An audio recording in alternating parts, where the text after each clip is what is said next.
दोस्तों, मैं फिर से हाजिर हूँ अपनी पिछली कहानी का भाग 2 लेकर। पिछली कहानी के अंत में आपने सुना था कि मैं एक भिखारी को सड़क से अपने घर लाई थी। उसे मैंने 10,000 रुपए दिए और कहा, तुम्हें मेरी मर्जी से इन रूपों के बदले काम करना होगा। उसे जड़ी बूटियों की भी जानकारी थी। वह अपने पास जड़ी बूटियों के तेल की कई छोटी छोटी शीशियां रखता था। मैंने उसे अपने कंप्लीट मसाज करने को कहा था। उसने मुझे अंदर जाकर लेट जाने को कहा था। मैं बिस्तर पर एक हल्की फुल्की नाइटी पहनकर लेट गई थी। बहुत उत्सुक थी कि अब आगे क्या होने वाला है। वह भी मेरे कमरे में अब आने ही वाला था। दोस्तों, इसके बाद मैं आपको आगे की कहानी सुनाती हूँ। जब वह तेल की शीशी लेकर कमरे में आया, मैंने अपनी आंखें बंद कर ली और पेट के बल बिस्तर पर लेटी रही। उसने अपने हाथों की उंगलियों से मेरे पाँव की मसाज करना शुरू किया। उसके हाथ लगाते ही मेरे शरीर में बिजली सी दौड़ने लगी। बहुत समय बाद किसी ने मुझे इस तरह से छुआ था। वह धीरे धीरे हल्के हाथों से मेरी टांगों की मसाज करता रहा। मैं खामोश रही। मैं कल्पना कर रही थी इस समय मेरा पति मेरे साथ है। मुझे पूरा एहसास भी हो रहा था कि जैसे सचमुच वह एक भिखारी नहीं, बल्कि मेरा पति है। उसके हुलिये से अब लगता ही नहीं था कि वह भिखारी भी होगा। उसने धीरे धीरे मेरे हाथों की, मेरी पीठ की और मेरी गर्दन से लेकर सिर तक का मसाज अपनी जड़ी बूटियों के तेल से किया। धीरे धीरे मेरी आंखें बंद होने लगी। मैंने उसे कहा, राजू, कब तक मसाज करोगे? अब मैं बहुत अच्छा महसूस कर रही हूँ। ऐसा लगता है जैसे मेरे सर के ऊपर से बहुत बड़ा बोझ उतर गया। मैं बिल्कुल हल्का महसूस कर रही हूँ। सचमुच तुम्हारी जड़ी बूटियां कमाल की हैं और उस पर तुम्हारे हाथों का मसाज करने का ढंग सचमुच एक जादू सा है। वह कहने लगा, अंजलि जी, क्या अब आपको सुकून मिला? मैंने कहा, हाँ, बहुत ज्यादा। मुझे ऐसा लग रहा था जैसे मेरा पति मेरी मसाज कर रहा हो। राजू, जो मैंने तुम्हें 10,000 रुपए दिए थे, वह अब पूरे हो चुके हैं। तुमने इतनी अच्छी मसाज की है, समझ लो मैंने तुम्हें तुम्हारे काम की कीमत दी है। मैं चाहती हूँ कि जब भी मेरे पति घर पर ना रहे, तब तुम मेरे पति बनकर रहो। तुम्हारी सारी ख्वाहिशें, सारी इच्छाएं मैं खुद पूरी करूंगी। पहले तो वह मेरी बात को समझ ही नहीं पाया। वह कहने लगा, अंजलि जी, आप किस तरह के पति की बात कर रही हैं? मैं किस तरह से आपका पति बन सकता हूँ? फिर मैंने उसे समझाया। दरअसल मेरे पति अधिकतर बाहर ही रहते हैं, मेरी और कोई भी ध्यान नहीं देते। मुझे यकीन है कि उन्होंने विदेश में किसी से शादी जरूर की है। वह मेरे पास तो कुछ ही दिनों के लिए आते हैं। उस समय भी उनका स्वभाव मेरे प्रति ठीक नहीं रहता, जबकि इतने समय बाद मिलने पर भी उनका स्वभाव मेरे लिए हसीन पलों वाला और खुशी देने वाला होना चाहिए था। लेकिन वह मुझसे दूर दूर ही रहते थे। मुझे कई सालों से हर पल अकेला महसूस होता है। तुम बस मेरे साथ रहना। जब मेरे पति घर पर ना हो, बदले में तुम्हें पैसे मिलेंगे। मैं नहीं जानती कि आगे का परिणाम क्या होगा, लेकिन मेरे मन ने जो चाहा मैं वह कर रही हूँ। मैं तुम पर कोई दबाव नहीं डाल रही। अगर तुम्हारी मर्जी नहीं है तो तुम रहने दे सकते हो। राजू अभी मेरी बॉडी की मसाज करके हटा था। कुछ तो उसे भी महसूस हुआ ही होगा। मना करने वाला तो वह था ही नहीं। उसने कहा, अंजलि जी, मुझे तो ऐसा लग रहा है जैसे मैं कोई सपना देख रहा हूँ। मैंने सोचा नहीं था कि मेरी जिंदगी जो सड़क पर गुजरती थी, आज इस आलीशान घर में बीतेगी। मैं भी तैयार हूँ तुम्हारा पति बनने के लिए। मैंने उससे कहा, बस हम दोनों में ही यह बात रहनी चाहिए और किसी को भी इसका पता नहीं लगना चाहिए। वह कहने लगा, अंजलि जी, घर में इतने नौकर चाकर हैं, किसी को तो हम पर शक हो सकता है। मैंने थोड़ी देर सोचा और फिर कहा, तुम चिंता मत करो, हम यहाँ पर बहुत कम रहा करेंगे। मैंने कुछ सोच लिया था। मैंने उसे कहा, अब तुम जाकर आराम करो। तुम्हारे मसाज की वजह से अब मुझे भी नींद आ रही है। मैं नशे में थी और वह भी। मैंने ऐसा उसे जानबूझकर कहा था कि अब वह जाकर आराम करे। मैंने नहीं सोचा था कि वह सचमुच चला जाएगा। मैंने तो सोचा था कि वह शायद मेरे साथ कुछ और भी करे। उसे मैंने जो कमरा बताया था, वह उस कमरे में सोने चला गया। मैं काफी देर तक बिस्तर पर लेटी हुई उसका इंतजार करती रही और कब आंख लग गई पता ही नहीं चला। सुबह वह काफी देर से उठा, क्योंकि लंबे समय बाद वह अच्छी नींद सोया था। मैं उठ चुकी थी। काम वाली बाई घर की साफ सफाई कर रही थी। मैंने उस कमरे की सफाई करने से उन्हें मना कर दिया। सभी अपना काम करके जा चुके थे। तब मैंने राजू का दरवाजा खटखटाया और उसे जगाया। मैं अपने हाथों से उसके लिए चाय बनाकर लाई थी। वह यह देखकर कहने लगा, अरे आप ऐसा कर रही हैं, अच्छा नहीं लगता, मुझे पाप लगेगा। फिर मैंने कहा, तुम कुछ भूल रहे हो, तुम्हें याद नहीं कल शाम मैंने तुम्हें क्या कहा था। फिर राजू कहने लगा, अरे हाँ अंजलि, मैं तो भूल ही गया था, मैं तो तुम्हारा किराए का पति हूँ। वह अंजलि जी से अब अंजलि पर आ चुका था। मुझे अच्छा भी लगा, लेकिन एकदम से उसका इस तरह से कहना थोड़ा सा बुरा भी लगा। उसने चाय का कप पकड़ा और चाय पीते पीते बाहर आया। मैंने उसका एक हाथ पकड़ लिया और कहा, आज से मैं तुम्हें बेबी कहकर बुलाऊंगी। मैं तो उसके साथ अपने पति की ही तरह घुल मिल जाना चाहती थी, लेकिन वह झिझक रहा था। समझ नहीं आ रहा था कि एक पति की तरह का व्यवहार कैसा होता है, उसके लिए वह क्या करे। आज भी मेरे पति घर नहीं आने वाले थे, मतलब आज का दिन भी राजू मेरे साथ ही रहने वाला था, मेरे घर पर। मैंने उससे कहा, बेबी क्या आज भी तुम मेरी मसाज नहीं करना चाहोगे? वह कहने लगा, क्यों नहीं अंजलि, जिस काम के मुझे पैसे मिले हैं वह मैं पूरी ईमानदारी से करूंगा। मैंने कहा, राजू आज मैं कुछ अलग चाहती हूँ, क्या दो? तुम कुछ अलग कर सकते हो?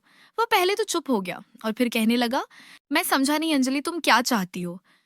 मैं पहले तो मुस्कुराई और मुस्कुराकर उसकी तरफ देखा, लेकिन फिर जल्दी ही मैंने उसे कहा, बेबी इतने भी नादान मत बनो।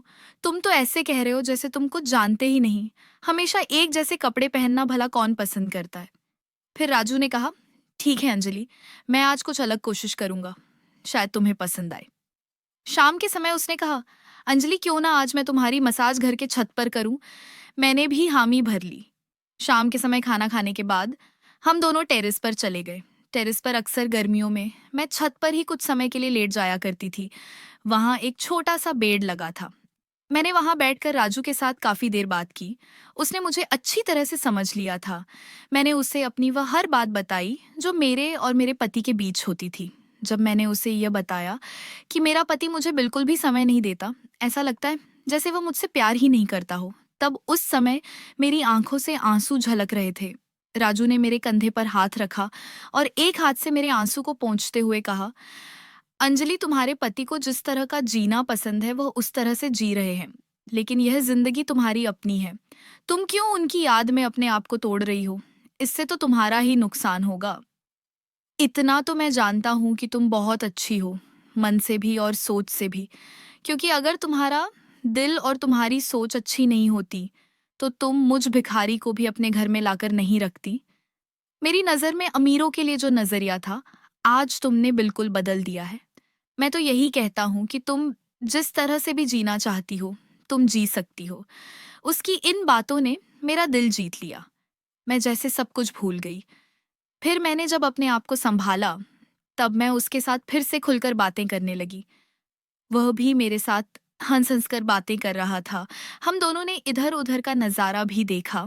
उसे भी वह नज़ारा बहुत पसंद आया। शहर की बड़ी बड़ी बिल्डिंग और सड़कों पर गाड़ियों की रोशनी से नज़ारा तो बहुत ही सुंदर लग रहा था। चारों तरफ रोशनी ही रोशनी थी। उसने कहा, अंजलि आज मैं तुम्हें कुछ और नज़ारा भी दिखाऊंगा। मैंने मुस्कुराते हुए कहा, कौन सा नज़ारा दिखाने वाले हो? जरा मुझे भी तो बताओ। उसने कहा, वह नज़ारा हमेशा तुम्हारे साथ रहता है, बस तुम्हें देखना बाकी है। उसका इशारा आसमान की तरफ था, आसमान में टिमटिमाते तारों की तरफ। अब उसने मेरा हाथ पकड़ा। शायद पहली बार उसने खुद मेरा हाथ पकड़ा था। उसने मुझे दूर आसमान में एक अकेले तारे की तरफ इशारा किया और कहा, तुम यहाँ से गिनती शुरू करना और पूरे तारों की गिनती मुझे बताना जो आसमान में तुम्हें दिखाई दे रहे हैं। मैंने हंसते हुए कहा, बेबी तुम मुझे तारे क्यों गिना रहे हो? इन्हें गिनते गिनते तो सुबह हो जाएगी। मेरी तो कुछ समझ नहीं आ रहा था, लेकिन मैंने उसे पूरी इजाजत दे रखी थी कि वह मुझे कुछ अलग महसूस कराए। फिर उसने मुझे बेड पर लेट जाने के लिए कहा। मैं बेड पर लेट गई, लेकिन पीठ के बल। उसने अपने साथ जड़ी बूटियों के तेल की एक बोतल पहले से लाई थी। उसने कहा, अंजलि ये ऐसा तेल है जो तुम्हें एक अलग ही दुनिया का एहसास देगा। मेरी आवाज में कंपन थी। मैंने धीरे धीरे कांपते हुए शब्दों में कहा, तो फिर तुम इतना समय क्यों लगा रहे हो? जल्दी से अपना ये तेल इस्तेमाल करो ना मुझ पर। मेरी धड़कनें ना जाने क्यों अपने आप बढ़ने लगी, सांसों की रफ्तार भी तेज चलने लगी। पिछली रात हम दोनों ने शराब पी थी, आज ऐसा भी कुछ नहीं था। फिर भी एक नशा सा था जो मेरे अंदर चढ़ा था। मैं अब इंतज़ार कर रही थी कि राजू मेरे साथ क्या करने वाला है। मेरा उसे किसी भी तरह से मना करने का तो कोई विचार मन में था ही नहीं। वह कुछ भी करना चाहता, तो मैं उसे बिल्कुल भी नहीं रोकती। उसने कहा, "जब मैं तुम्हारे शरीर का मसाज करना शुरू करूँ, तब तुम भी तारे गिनना शुरू कर देना।" पता नहीं वह क्या अलग करने वाला था। उसने मसाज करना शुरू किया। उसके हाथ लगाते ही मेरे मुंह से आह की आवाज़ निकल गई। उसने कहा, "अंजलि, मेरे मसाज करने की तरफ ध्यान मत दो। तुम सिर्फ आसमान के इन तारों की तरफ अपनी गिनती जारी रखो।" कुछ देर गिनती गिनने के बाद में अपना ध्यान खो बैठती। मेरा ध्यान उसके हाथों की तरफ चला जाता, जो धीरे-धीरे मेरी टांगों से ऊपर की तरफ आ रहा था। मैंने अपने आधे शरीर को हल्के कपड़ों से ढका था। हल्की सी गांठ खुलने पर वह कपड़ा मुझसे अलग हो जाता। मैं चाहती थी कि राजू वह गांठ खुद खोले और मुझे वह सब दे जो मेरे पति कई समय से नहीं दे पाए थे। लेकिन राजू ने अपने मसाज को जारी रखा और मेरे पल्लू को जो मैंने ढका था, उसे बिल्कुल भी नहीं छेड़ा। वह कभी हाथों पर मसाज करता, तो कभी मेरे कंधों पर, कभी पाँव में, तो कभी मेरे सिर पर। मैं इंतजार ही करती रह गई थी कि कब वह बाकी जगहों पर भी मसाज करेगा। उसके तेल की वजह से मेरे शरीर में एक गर्मी की लहर सी दौड़ गई। एक ऐसी गर्मी मानो जैसे मुझे पसीना आ रहा हो। मैं उस गर्मी को बर्दाश्त ही नहीं कर पा रही थी। वह हल्का सा पल्लू भी अब मुझे अपने आप पर सहन नहीं हो रहा था। जी चाहता था कि मैं उसे अब भी उतार कर फेंक दूं। मैंने राजू का हाथ पकड़ा और कहा, "बस बेबी, अब मसाज करना बंद भी करो। तुम्हारे मसाज से मेरे शरीर में कुछ कुछ हो रहा है। क्या तुम्हें नहीं लगता कि मुझे अब कुछ और भी मिलना चाहिए?" उसने मेरी तरफ देखा और कहा, अंजलि, मैं तुम्हारा किराए का पति हूं। तुम्हारी हर ख्वाहिश पूरी करना मेरी ड्यूटी है, लेकिन मैं पूरी तरह तुम्हारा पति नहीं बन सकता। तुम जो काम मुझसे चाह रही हो, वो काम मैं नहीं कर सकता। जिंदगी में ये सब जरूरी नहीं होता। कई बार हमें इन चीजों के अलावा भी कुछ और सोचना पड़ता है।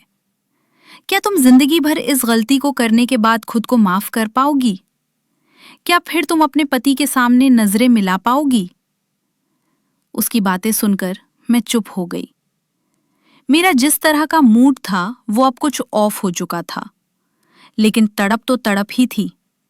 मैंने उसे कॉलर से पकड़ा और अपनी तरफ खींचकर अपने बिल्कुल करीब लाया। मैं बेड पर ही लेटी हुई थी। वो बिल्कुल मेरे ऊपर आ चुका था। मैंने उसकी गर्दन के करीब जाकर हल्की आवाज में कहा, मुझे कोई पछतावा नहीं होगा और ना ही अपने पति के सामने मुझे नजर मिलाने में कोई शर्म महसूस होगी। बस एक बार तुम मुझे आसमान की सैर कराओ। मैंने तुम्हें जो पैसे देने हैं उन पैसों में ये काम भी आता है। वो कहने लगा, अंजलि, तुम पैसों के लिए ये काम कर सकती हो क्योंकि तुम्हारे पास देने के लिए बहुत सारे पैसे हैं, लेकिन मेरे पास सिर्फ मेरा ज़मीर ही है। अगर मैंने इसे भी बेच दिया तो फिर मेरे पास क्या रहेगा? मैं किसी भी कीमत पर अपना ज़मीर नहीं बेच सकता। उसने अपने आप को मुझसे अलग किया और वहां से नीचे आने लगा। मैं एकदम से उसके पीछे गई और उससे लिपट गई। लिपटे हुए मैंने कहा, बेबी, तुम अपना ज़मीर किसके लिए बचाकर रखोगे? तुम सोच नहीं सकते आज तुम्हें कौन इतना बड़ा ऑफर दे रही है। ये तुमने कभी सोचा भी नहीं होगा। मैं तो तुम्हारी किस्मत बदलना चाहती थी, लेकिन तुम्हें मंजूर ही नहीं है, तो मैं क्या कर सकती हूं? लेकिन मेरी एक बात याद रखना, मैं तुम्हें अपने घर लाई हूं इसीलिए, ताकि तुम मेरे पति की सारी कमी पूरी कर सको, इसलिए नहीं कि तुम मुझे इस तरह से तड़पा कर मना कर दो। उसने फिर मुझसे अपने आप को अलग किया और कहा, मैडम, मुझे कोई पैसे नहीं चाहिए। तुमने जो कुछ मुझसे करवाना चाहा है वो मैं किसी भी कीमत पर नहीं कर सकता। मैंने कहा, लेकिन क्यों? क्या वजह है जो तुम इतनी खूबसूरत महिला को इतनी आसानी से छोड़ रहे हो? मुझे तो शर्म आती है तुम्हें मर्द कहते हुए भी। वो कहने लगा, मैडम, मैं कुछ देर पहले तक तुम्हें अंजलि कहता था, क्योंकि मैं तुम्हें एक पति का वो सुख दे रहा था जो शायद तुम्हें साथ रहने से चाहिए था। लेकिन अब मैं तुम्हें मैडम ही कहूंगा, क्योंकि शायद तुम्हारा पति बनना और ये सब करना मेरे बस में नहीं है। मैं फिर से उसके ऊपर पागलों की तरह टूट पड़ी। कभी मैं उसके माथे को चूमती, कभी गालों को, कभी गर्दन को तो कभी उसके सीने को। मुझ में एक पागलपन सवार हो गया था, जैसे कि मैं खुद उसके साथ अपनी इच्छा को पूरी कर दूं, जो बहुत पीछे छूट चुकी थी। मेरे पागलपन को देखकर उसने कहा, मैडम, ऐसा नहीं है कि मैं नामर्द हूं। मैं चाहूं तो तुम्हें अभी आसमान के पूरे तारों की गिनती करवा सकता हूं। तुम्हें ऐसा सुख दे सकता हूं जो शायद आज से पहले तुम्हें कभी मिला भी नहीं होगा। लेकिन मैं ये सुख किसी के डर की वजह से तुम्हें नहीं देना चाहता, और ना ही छुप छुप कर। बस मेरा मन ये काम करने को नहीं कर रहा, इसलिए मैं तुम्हारे साथ हंसी मजाक करने के अलावा और कुछ नहीं कर सकता। मेरी कौन सी शादी हुई है जो मुझे पता होगा कि एक पति को कैसे रहना चाहिए। मैं तुम्हें वो हर सुख दे सकता हूं जो एक पति देता है, लेकिन वो सुख मैं तुम्हें तभी दूंगा जब मेरा तुम पर पूरा अधिकार होगा। मैं किराए का पति बनकर पैसे में ये काम नहीं करना चाहता। क्या तुम अपने पति को छोड़कर हमेशा के लिए मेरी बन सकती हो? उसने इस बात को कहने के लिए बहुत वक्त लगाया। मुझे पता नहीं था कि उसके मन में क्या था। वो तो मुझसे शादी करना चाहता था, मेरे पति से मेरा तलाक करवाना चाहता था। मैंने कहा, अपने पति से तलाक के बारे में तो सोचा ही नहीं, और वैसे भी अगर मैं उनसे तलाक भी ले लूं तो मेरे पति पर कोई फर्क नहीं पड़ेगा, क्योंकि मुझे पता है कि वो मेरे अलावा भी कई महिलाओं और लड़कियों के साथ संबंध में हैं। तभी वो मेरी परवाह नहीं करते। दुनिया के लिए मैं बहुत खूबसूरत हूं। मुझे अपनाने के लिए कई मर्द तड़पते होंगे, लेकिन मैं जिसकी हूं उसे मेरी कदर ही नहीं। तो फिर ऐसी जिंदगी का क्या फायदा? मुझे अपने पति से तलाक लेने के लिए कुछ समय का वक्त तो चाहिए। बस मैं तुम्हें हर कीमत पर पाना चाहती हूं। फिर राजू कहने लगा, ठीक है मैडम जी, जब आपका तलाक हो जाएगा तब मैं तुम्हें वो सारे सुख दूंगा जिसके लिए तुम तड़प रही हो, लेकिन उससे पहले बिल्कुल भी नहीं। मेरा मूड खराब हो गया, लेकिन साथ ही मेरे दिमाग में सोच भी पैदा हो गई कि मैं अपने पति से तलाक लूं या नहीं। अपनी तलब को खत्म करने के लिए क्या मुझे ये सब करना भी चाहिए या नहीं? लोगों को पता चलेगा तो वो क्या कहेंगे? बाहर मेरा कितना नाम है। जब सभी को पता चलेगा कि मैंने एक भिखारी से शादी कर ली है तो लोग मुझ पर थूकेंगे। मन में बहुत डर भी था, और साथ ही वो इच्छा जो भिखारी राजू के लिए बनी थी। पता नहीं क्यों मेरा मन सिर्फ उसी को चाहता था, उसके अलावा और किसी को भी नहीं। उसका स्वभाव मुझे बहुत अच्छा लगता था। मैं उसमें कहीं खो जाना चाहती थी। पैसों में भी इतनी ताकत नहीं थी कि वो राजू को बदल सके। ये रात भी अधूरी इच्छाओं के साथ बीत गई। अगले दिन जब मेरे पति घर आए, मैंने जानबूझकर उनसे कहा, मैं कितने समय से तुम्हारा इंतजार करती रहती हूं, लेकिन तुम्हारे पास मेरे लिए वक्त ही नहीं है। कितना समय हो गया है, कभी तुमने मेरी इच्छाओं को नहीं जाना। क्या पैसा मुझसे भी ज्यादा जरूरी है? तुम्हारे लिए क्या मेरी ख्वाहिशें, मेरी इच्छा कुछ भी नहीं? तभी उन्होंने ऐसी बात कही जो मैं कभी सोच भी नहीं सकती थी। उन्होंने कहा, अगर तुम्हें मुझसे कोई दिक्कत है या चाहती हो कि मैं तुम्हारे पास हमेशा रहूं, तो ये होना संभव नहीं है। मुझे शहर में नहीं बल्कि पूरे इंडिया में अपने नाम की पहचान बनानी है, और इसके लिए मुझे अधिकतर अपने बिजनेस में दिन रात मेहनत करनी होगी। तुम चाहो तो मुझे तलाक लेकर अपनी एक अलग जिंदगी जी सकती हो। कुछ बिजनेस में तुम्हारे नाम कर दूंगा, तुम भी खुश और मैं भी। शायद वो तो पहले से ही ये चाहता था कि मैं उन्हें तलाक दे दूं, क्योंकि वो शायद किसी और से शादी करना चाहते थे। कुछ ही समय बाद हम दोनों ने एक दूसरे से तलाक भी ले लिया। इतने समय में मैं राजू से भी नहीं मिली और ना ही वो मेरे बंगले पर आया। वो वहां उस सड़क पर भी नहीं बैठता था जहां वो अक्सर बैठा करता था। पता नहीं कहाँ चला गया था। मैंने अपने पति से तलाक भी ले लिया था और इधर राजू का भी कोई पता नहीं था। मैं अब उस घर से अलग हो गई थी। मैंने एक फ्लैट खरीदा और वहीं पर रहने लगी, जो अंबाला से थोड़ी ही दूरी पर था। अभी भी मेरे पास इतना पैसा था कि मैं और राजू तमाम उम्र बैठकर आराम से खा सकते थे। फिर भी पैसा खत्म नहीं होने वाला था। साथ ही मेरे पति ने मेरे नाम एक बिजनेस भी किया था, जिसे मैं अपनी देखरेख में चला रही थी। राजू के साथ पता नहीं मेरा शारीरिक अट्रैक्ट था या फिर मानसिक, लेकिन कुछ तो था जो मैं उसे हर हाल में पाना चाहती थी। पता नहीं प्यार था या कुछ और। मैं उसे कई जगह खोजती रहती, लेकिन राजू का कहीं कोई पता नहीं चला। एक दिन एक अखबार वाले ने मेरे पति और मेरे तलाक के बारे में खबर में छापा।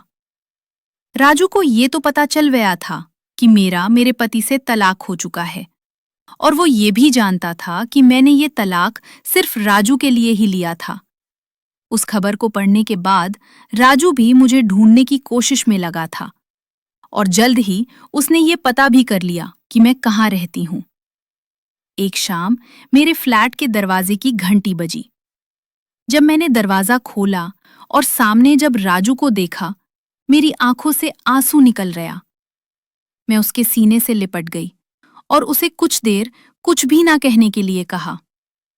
मैं कुछ देर के लिए उसके सीने से लगकर अपने आंसुओं को बहाती रही, क्योंकि मुझे लगता था कि शायद मैंने अपनी जिंदगी खुद ही खराब कर दी है। अपने पति से तलाक भी ले लिया है और शहर में अपनी और अपने पति की बदनामी भी करवाई है। लेकिन जिस चीज के लिए ये सब मैंने किया था, मैं आज उसके सीने से लगी हुई थी। राजू ने मुझे कहा, अंजलि, यहीं दरवाजे पर खड़ा रखोगी या फिर अंदर आने को भी कहोगी? मैं उसे पकड़कर अंदर ले आई। मेरी खुशी का ठिकाना ना था, क्योंकि मैंने अपनी अमीरी, अपनी खूबसूरती को नहीं देखा था। लेकिन हाँ, उसके अंदर कुछ ऐसा था जो मुझे भाग गया था। शायद ये प्यार ही था, ऐसा प्यार जिसे मैं अपना सब कुछ सौंप दूं।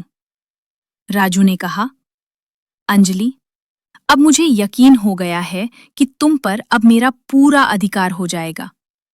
मैं तुम्हें अब वो हर सुख दूंगा जो तुम सोच रही थी। अगले ही दिन हम दोनों ने कोर्ट मैरिज कर ली।